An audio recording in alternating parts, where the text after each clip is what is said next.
ಯಾವ ಶುಭ ಸಮಾಚಾರ ತಂದಿದ್ದೀರಿ ಮಾತೆ? ಕೇವಲ ಸಮಾಚಾರ ಮಾತ್ರವಲ್ಲ, ಪ್ರಶ್ನೆಗೆ ಉತ್ತರವನ್ನು ತಂದಿದ್ದೇನೆ. ನೋಡಲ್ಲಿ.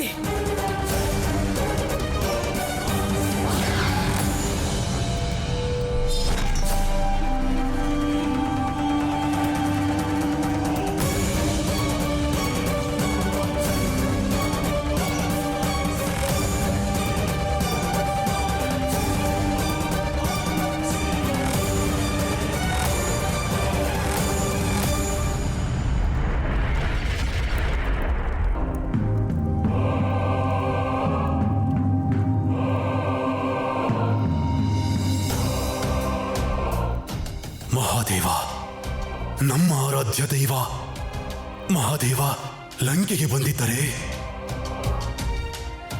ಹಾಗಾದರೆ ನಮಗೆ ದರ್ಶನ? ಅವರ ಕುರಿತು ತಪಸ್ಸನ್ನಾಚರಿಸಿ ಅವರ ಕೃಪೆಯಿಂದ ನೀನು ಈ ಸ್ಥಾನಕ್ಕೆ ಏರಿರುವೆ. ಈಗ ಅವರೇ ನಿನ್ನ ಶತ್ರು ದಶಾನನ. ನಿನ್ನ ತಂದೆಯನ್ನು ಕಾರಾಗೃಹದಿಂದ ಮುಕ್ತಗೊಳಿಸಿದವರು ಅವರೇ, ಏಕೆಂದರೆ ನೀನು ನರನನ್ನು ವಧಿಸಬಾರದೆಂದು. ಹೌದೇ? ಅವರೇಕೆ ಹೀಗೆ ಮಾಡುತ್ತಿದ್ದಾರೆ?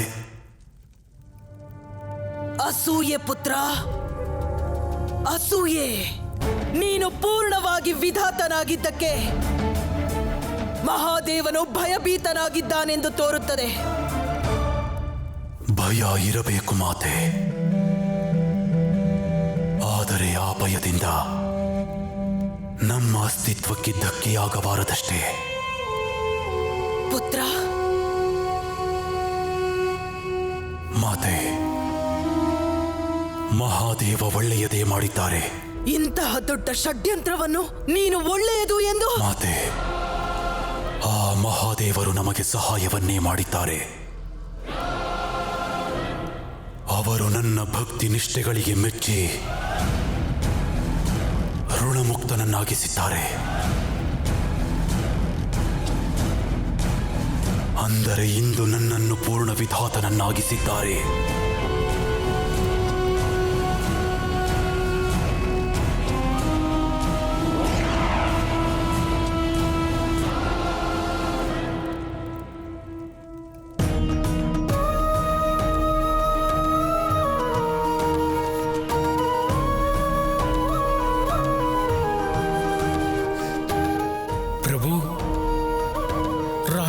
ತನ್ನ ಅಧರ್ಮದಲ್ಲೂ ಕೂಡ ಭಕ್ತಿಯ ಮಾತುಗಳನ್ನಾಡುತ್ತಿದ್ದಾನೆ ಪ್ರಭು.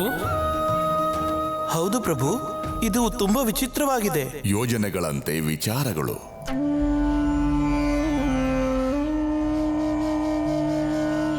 ಪೂರ್ಣ ವಿಧಾತನೆಂದು ಕರೆಸಿಕೊಳ್ಳುವ ಹುಚ್ಚು ಮತ್ತು ಅಜಯನೆಂಬ ಅಹಂಕಾರ ರಾವಣನ ದೃಷ್ಟಿಕೋನವನ್ನು ಬದಲಾಯಿಸಿದೆ ನಂದಿ.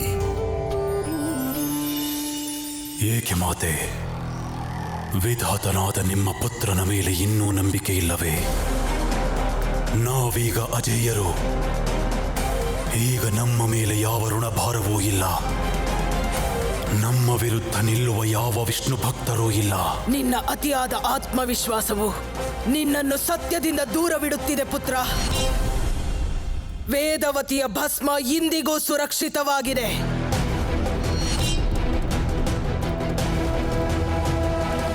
ನಾವು ಋಷಿ ಕುಶಧ್ವಜರ ಪುತ್ರಿ ವೇದವತಿ ನಿನಗೆ ಶಾಪ ನೀಡುತ್ತಿದ್ದೇವೆ.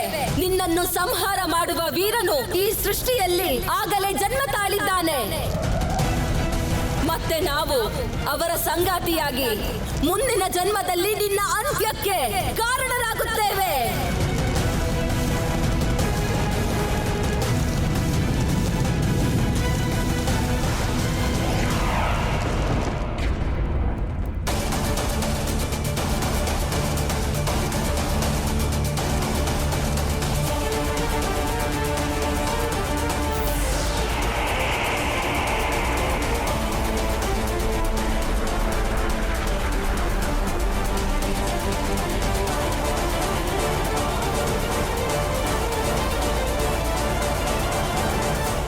ಇಲ್ಲ, ಇದು ಸಾಧ್ಯವಿಲ್ಲ. ನಾವು ವೇದವತಿಯ ಭಸ್ಮವನ್ನು ಸರಿಯಾದ ಸ್ಥಳಕ್ಕೆ ಸೇರಿಸಿದ್ದೆವು ಅಲ್ಲವೇ? ಹೌದು ಹೌದು, ನಾವು ಅದನ್ನ ಬ್ರಹ್ಮಾಂಡದಲ್ಲಿ ಸ್ಥಾಪನೆ ಮಾಡಿದ್ದೆವು ವಿಧಾತ. ಇದು ಹೇಗೆ ಸಾಧ್ಯ ಮಾತೆ? ಯೋಗ ವಿದ್ಯೆಯಿಂದ ನೀನೇ ನೋಡು ಲಂಕೇಶ.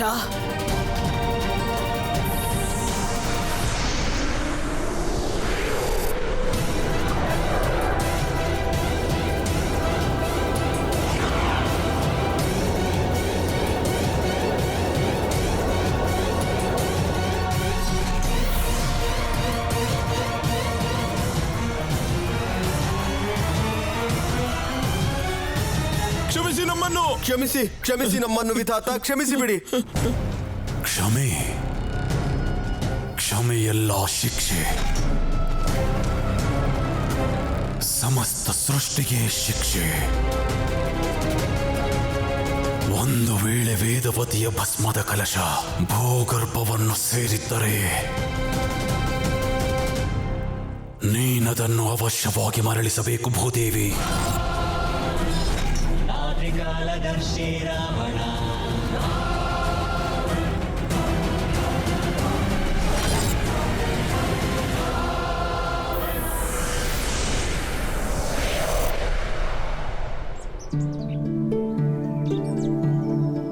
ನಮಗೆ ರಘುಕುಲದ ಆತಿಥ್ಯ ಪ್ರಾಪ್ತವಾಯಿತು. ಧನ್ಯರಾದೆವು. ನೀವು ನಮ್ಮ ಪುತ್ರನ ಮೇಲೆ ಸ್ನೇಹ ಹಾಗೂ ಗೌರವವನ್ನು ತೋರಿಸಿದ್ರಿ. ನಿಮಗೆ ಅನಂತ ಧನ್ಯವಾದಗಳು. ಸಮಸ್ತ ರಘುಕುಲವೇ ಮಾರುತಿಗೆ ಆಭಾರಿಯಾಗಿದೆ. ಹೌದು ಪುತ್ರ, ಅಯೋಧ್ಯೆಯ ಮೇಲೆ ನಿಮ್ಮ ಋಣ ಅಪಾರವಾಗಿದೆ. ಈಗ ಅಯೋಧ್ಯೆ ಕೂಡ ನಮ್ಮ ಮನೇನೇ ಅಲ್ವಾ ಮಹಾರಾಜ? ಇದ್ರಲ್ಲಿ ಋಣ ಎಲ್ಲಿಂದ ಬಂತು? ನಿಮ್ಮನ್ನ ಸ್ವಾಗತಿಸಿ ಸತ್ಕರಿಸೋದಕ್ಕೆ ನಮಗೂ ಅವಕಾಶನ ಕೊಡಿ. ಒಂದು ಬಾರಿ ಸುಮೇರುವಿಗೆ ಬನ್ನಿ. ಅವಶ್ಯವಾಗಿ. ಮತ್ತೊಮ್ಮೆ ಮಾರುತಿಯನ್ನು ನೋಡಲು ಕಾರಣ ಸಿಕ್ಕಿತು. ಈ ಮೂಲಕ ನರ ಮತ್ತು ವಾನರರ ಸಂಬಂಧ ಮತ್ತಷ್ಟು ಗಟ್ಟಿಯಾಗಿದೆ ದೇವಿ ಅಂಜನಿ. ನೀವೆಲ್ರೂ ಮಾತಾಡ್ತಾ ಇರಿ, ನಾವು ಈಗ್ಲೇ ಬರ್ತೀವಿ.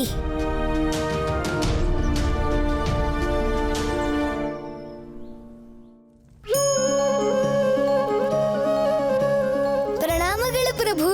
ನಾವು ನಿಮ್ಮ ಆಜ್ಞೆಯಂತೆ ಶೀಘ್ರವೇ ಈ ಅಯೋಧ್ಯೆಯಿಂದ ಹೊರಡ್ತಿದ್ದೀವಿ ಪ್ರಭು. ಈಗ ನಮ್ಮಲ್ಲಿರೋ ಪ್ರಶ್ನೆ ಏನಂದ್ರೆ, ನಾವು ಸುಮೇರುಗ್ ಹೋದ್ಮೇಲೆ ಏನ್ ಮಾಡೋದು?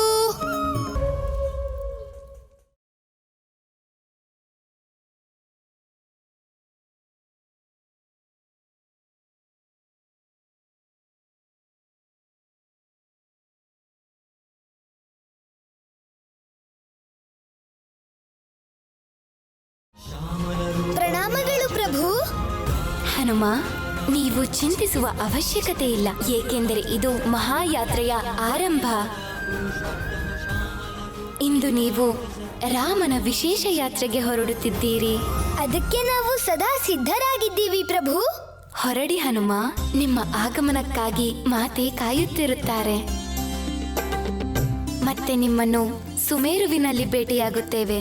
ಅಲ್ಲಿ ನಮ್ಮ ಮುಂದಿನ ಕಾರ್ಯಗಳ ಬಗ್ಗೆ ಚರ್ಚಿಸೋಣ. ನಿಮ್ಮ ಆಜ್ಞೆಯಂತೆ ಆಗಲಿ ಪ್ರಭು. ಜೈ ಶ್ರೀರಾಮ.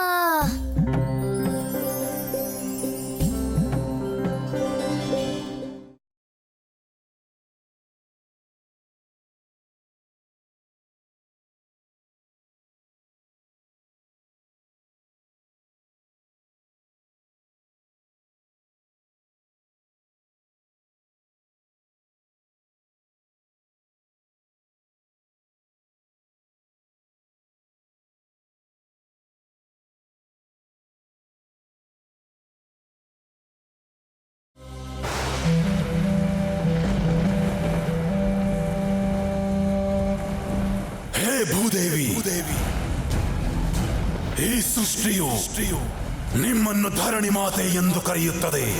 ಆದರೆ ಕಪಟಿ ದೇವತೆಗಳ ಜತೆಗೂಡಿ ನೀವು ನಮ್ಮನ್ನು ವಂಚಿಸುತ್ತಿರುವಿರಾ? ಇದು ಈ ವಿಧಾತ ರಾವಣರ ಆದೇಶ. ದೇವಿ ವೇದವತಿಯ ಚಿತಾಭಸ್ಮ ಈ ಕ್ಷಣವೇ ನಮ್ಮ ಕೈ ಸೇರಬೇಕು.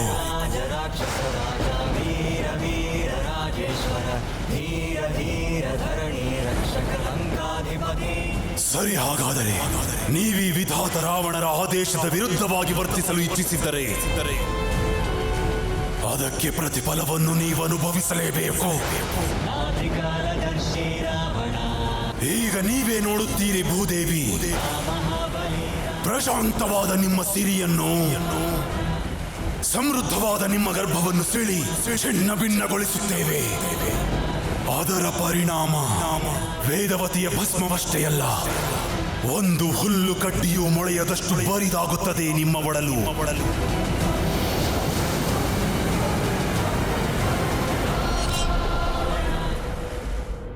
ಪ್ರಭು ರಾವಣನನ್ನು ತಡೆಯಬೇಕು. ಇಲ್ಲದಿದ್ದರೆ ಯಾವ ಭೂಮಿ ದೇವತೆಗಳ ಶಕ್ತಿ ಸ್ಥಾನವಾಗಿದೆಯೋ ಆ ಭೂಮಿಯನ್ನ ನಾಶ ಮಾಡಿಬಿಡುತ್ತಾನೆ. ದೊಡ್ಡ ವಿಜಯವನ್ನು ಸಾಧಿಸಲು ಒಮ್ಮೊಮ್ಮೆ ಚಿಕ್ಕ ಸೋಲನ್ನು ಅನುಭವಿಸಬೇಕಾಗುತ್ತದೆ. ಅಥವಾ ಹೀಗೂ ಆಗಬಹುದು, ಭವಿಷ್ಯವನ್ನು ಸುರಕ್ಷಿತವಾಗಿಡಲು ವರ್ತಮಾನದ ಹಾನಿಯನ್ನು ಒಮ್ಮೊಮ್ಮೆ ಸಹಿಸಿಕೊಳ್ಳಲೇಬೇಕು. ರಾವಣ ತನ್ನ ಕರ್ಮವನ್ನು ಮಾಡುತ್ತಿದ್ದಾನೆ, ನೀವು ನಿಮ್ಮ ಕರ್ಮವನ್ನು ಮಾಡಿ ಋಷಿವರ್ಯ. ನಮಗೆ ಅರ್ಥವಾಯಿತು ಪ್ರಭು. ನಾರಾಯಣ ನಾರಾಯಣ. ಹೇ ಭೂದೇವಿ, ಹಿಂದೆ ಸತ್ಯಯುಗದಲ್ಲಿ ಹಿರಣ್ಯಾಕ್ಷ ನಿಮ್ಮನ್ನು ಅಪಹರಿಸಿದಾಗ ಆ ಕಪಟಿ ವಿಷ್ಣು ವರಹ ರೂಪ ಧರಿಸಿ ನಿಮ್ಮನ್ನು ರಕ್ಷಿಸಿದ್ದನಲ್ಲವೇ? ಅದರಂತೆ ಇಂದು ನಿಮ್ಮನ್ನು ರಕ್ಷಿಸಲಾರ, ಏಕೆಂದರೆ ಇದು ತ್ರೇತಾಯುಗ. ಈ ಯುಗದ ವಿಧಾತ ನಾವು ವಿಧಾತ, ಈ ವಿಧಾತ ರಾವಣ.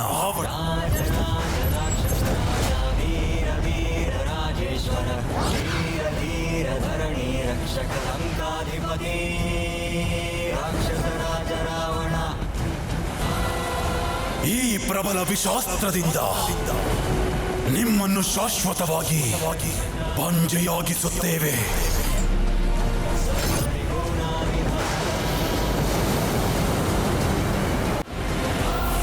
ನಾರಾಯಣ ನಾರಾಯಣ. ಹೇ ವಿಧಾತ, ಏಕೆ ಈ ಅನರ್ಥ ಕಾರ್ಯ ಮಾಡುತ್ತಿದ್ದೀರಿ? ಯಾವ ಅನರ್ಥ ದೇವರ್ಷಿ ನಾರದರೆ? ನಿಮ್ಮ ಕೈಯಿಂದಲೇ ನಿಮ್ಮ ಪ್ರಜೆಗಳ ವಿನಾಶ ಮಾಡಲು ಹೊರಟಿದ್ದೀರಾ ನೀವು? ಚಾಣಾಕ್ಷತೆಯಿಂದ ನಮ್ಮ ದಿಕ್ಕು ತಪ್ಪಿಸದಿರಿ ನಾರದರೆ.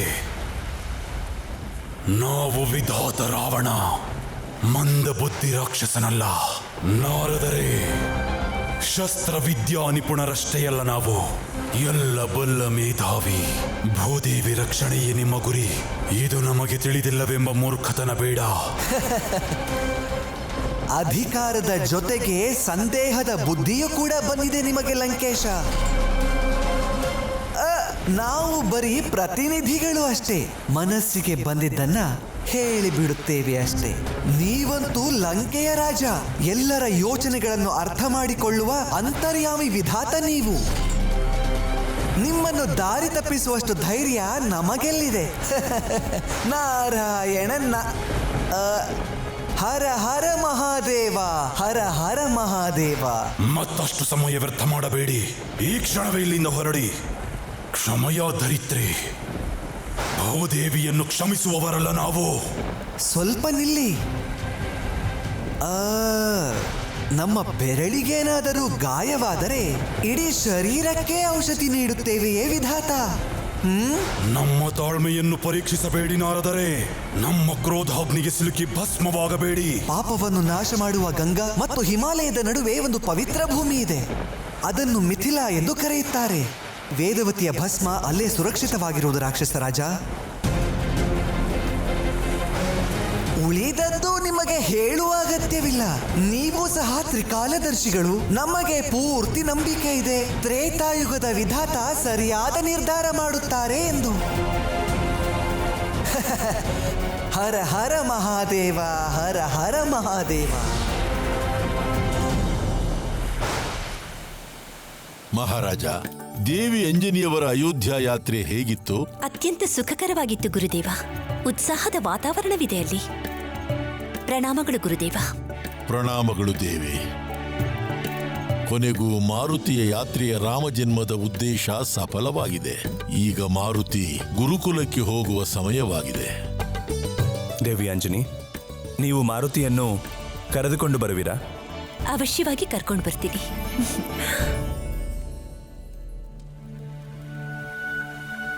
ಋಷಿವರ್ಯ, ನಾವು ಮಾರುತಿಯ ಬಗ್ಗೆ ಒಂದು ಮಹತ್ವಪೂರ್ಣ ವಿಷಯವನ್ನು ನಿಮ್ಮೊಂದಿಗೆ ಚರ್ಚಿಸಬೇಕು. ಮಾರುತಿ, ಮೊದ್ಲಿನ ತರ ನಮ್ ತೋಟದಲ್ಲಿ ಮಾವಿನ ಹಣ್ಣುಗಳು ಈಗ ಸಿಗ್ತಾನೇ ಇಲ್ಲ. ಮಾವಿನ ಕಾಲ ಎಲ್ಲ ಹೊರಟೋಯ್ತು, ಇನ್ನ ಮುಂದಿನ ವರ್ಷನೇ. ಮತ್ತೆ ಈಗ ಸಿಗ್ತಿರೋ ಹಣ್ಣುಗಳಲ್ಲಿ ಸಿಹಿ ಕೂಡ ಇರೋದಿಲ್ಲ. ತುಂಬಾ ದಿನಗಳ ಮೇಲೆ ನಮ್ ನಾಯಕ ಬಂದಿದ್ದಾನೆ, ಅವನ ಹತ್ರ ಈಗ ಮಾತಾಡೋಣ. ಆದ್ರೆ ಮಿತ್ರ, ನೀನ್ ಯಾಕೆ ಏನೋ ಮಾತಾಡದೆ ಸುಮ್ನೆ ಕೂತಿದ್ದೀಯಾ? ಏನಾದ್ರೂ ಮಾತಾಡು. ನಾವು ನಿನ್ ಮಾತನ್ನ ಕೇಳಿ ತುಂಬಾ ದಿನ ಆಗಿದೆ. ನಿಮ್ಮಿಬ್ರನ್ನು ತುಂಬಾ ನೆನೆಸ್ಕೊಳ್ತಿದ್ವಿ ನಾವಲ್ಲಿ. ಹೌದಾ? ಅಂದ್ರೆ ತೋರ್ಸು, ನಮ್ಗೇನ್ ತಂದಿದ್ಯಾ ಅಯೋಧ್ಯೆಯಿಂದ? ಪ್ರಭು ಶ್ರೀರಾಮರ ನಾಮ. ಏನು? ನಿಮ್ಮಿಬ್ರಿಗೂ ನೆನ್ಪಿದ್ಯಲ್ಲ, ನಾವು ನಮ್ಮ ಆರಾಧ್ಯರನ್ನ ಹುಡುಕ್ತಾ ಹೋಗಿದ್ದು? ನೀನು ನಿನ್ನ ಆರಾಧ್ಯ ದೇವ್ರ ಹತ್ರ ಹೇಗ್ ಹೋಗ್ತೀಯಾ? ಆ ಧ್ರುವ ನಕ್ಷತ್ರ. ಹೌದು, ನೆನ್ಪಿದೆ. ಅವರು ನಮ್ಗೆ ಸಿಕ್ಬಿಟ್ರು. ಅಂದ್ರೆ ನೀನ್ ಇಷ್ಟು ಖುಷಿಯಾಗಿರೋದಕ್ಕೆ ಇದೇ ಕಾರಣ ಅನ್ಸುತ್ತೆ, ಸರಿನಾ ಮಿತ್ರ? ಹೌದು ಬಂಧು, ಇದೆಲ್ಲ ರಾಮನಾಮದ ಚಮತ್ಕಾರ. ಗೊತ್ತಾಯ್ತು. ನೀವು ನಿಮ್ಮ ಕಣ್ಗಳನ್ನ ಮುಚ್ಚಿ. ಯಾಕೆ? ಅಯ್ಯೋ, ನಾಯಕರು ಹೇಳಿದ್ನ ನಾವು ಮಾಡ್ಬೇಕು.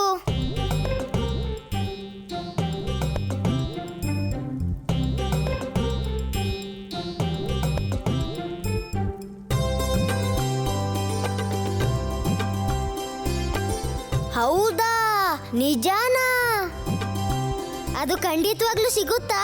ನಿನ್ನ ಪ್ರಾರ್ಥನೆಯಲ್ಲಿ ಅಷ್ಟು ಶಕ್ತಿ ಇದ್ರೆ ಅವಶ್ಯವಾಗಿ ಸಿಗುತ್ತೆ. ಮುಂದೆ ಮುಂದೆ ರಾಮ ಭಜನೆ ಮಾರುತಿಯ ಜೊತೆ.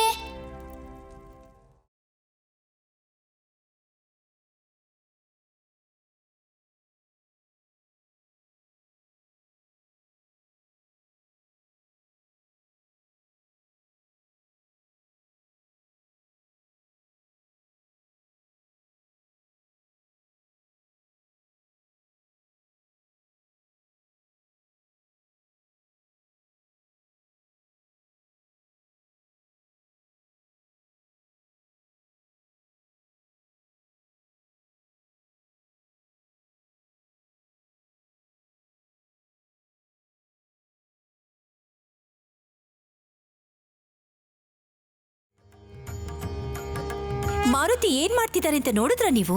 ಅಯೋಧ್ಯೆಯಿಂದ ಹಿಂದಿರುಗಿ ಬಂದ ದಿವಸದಿಂದ ಅವ್ರ ನಡವಳಿಕೆನೆ ಬದಲಾವಣೆ ಆಗ್ಬಿಟ್ಟಿದೆ. ಭಜನೆ ಕೀರ್ತನೆ ಮಾಡ್ಕೊಂಡು ಹೊರಗಡೆ ಹೋಗ್ಬಿಟ್ರು. ದೇವಿ, ನಮಗನ್ನಿಸುವ ಪ್ರಕಾರ ಮಾರುತಿಯನ್ನು ಗುರುಕುಲಕ್ಕೆ ಕಳಿಸುವ ಸಮಯ ಬಂದಾಗಿದೆ. ಗುರುಕುಲ? ಒಬ್ಬರನ್ನೇ ಅವರನ್ನು ಗುರುಕುಲ ಕಳಿಸೋ ಅವಶ್ಯಕತೆ ಇದೆಯಾ? ದೇವಿ, ಇದೇ ಸರಿಯಾದ ಸಮಯ ಮತ್ತು ಸರಿಯಾದ ವಯಸ್ಸು ಕೂಡ. ಈ ವಯಸ್ಸಿನಲ್ಲಿ ಶಿಕ್ಷಣದ ಪ್ರಭಾವ ಹೆಚ್ಚಾಗಿರುತ್ತದೆ. ಆದ್ರೆ ಅವರನ್ನ ಅಲ್ಲಿ ಯಾರು ನೋಡ್ಕೊಳ್ತಾರೆ? ದೇವಿ, ಮಾರುತಿ ಈಗ ತಮ್ಮನ್ನು ತಾವೇ ನೋಡಿಕೊಳ್ಳುತ್ತಾರೆ. ಆ ನಿರ್ಧಾರವನ್ನ ಈಗಲೇ ತಗೊಳ್ಬೇಕಾ?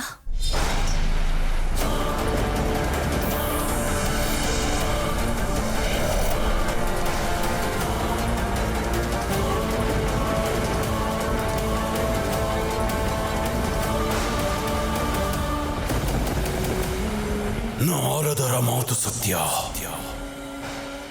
ವೇದವತಿಯ ಭಸ್ಮದ ಕಲಶವು ಮಿಥಿಲೆಯಲ್ಲಿ ಇದೆ. ಹೇ ಮಿಥಿಲಾವ ಸುಂದರಿ, ನೀನು ಪ್ರಾಣಹೀನವಾಗಿ ಬಂಜರಾಗುವುದನ್ನು ಯಾರಿಂದಲೂ ತಡೆಯಲು ಸಾಧ್ಯವಿಲ್ಲ.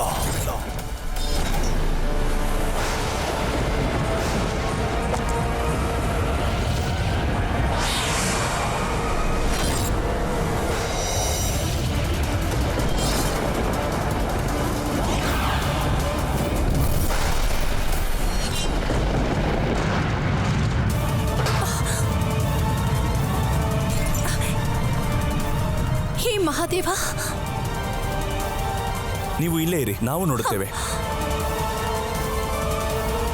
ಗುರುದೇವ, ಈ ಭೂಕಂಪನಕ್ಕೆ ಕಾರಣವೇನು? ಮಹಾರಾಜ, ನಮಗನಿಸುತ್ತಿದೆ ಇದು ಯಾವುದೋ ಅಸಾಧಾರಣವಾದ ಕಂಪನವೆಂದು. ಹೇ ಪ್ರಭು, ಇದೆಂತಹ ದೃಶ್ಯ!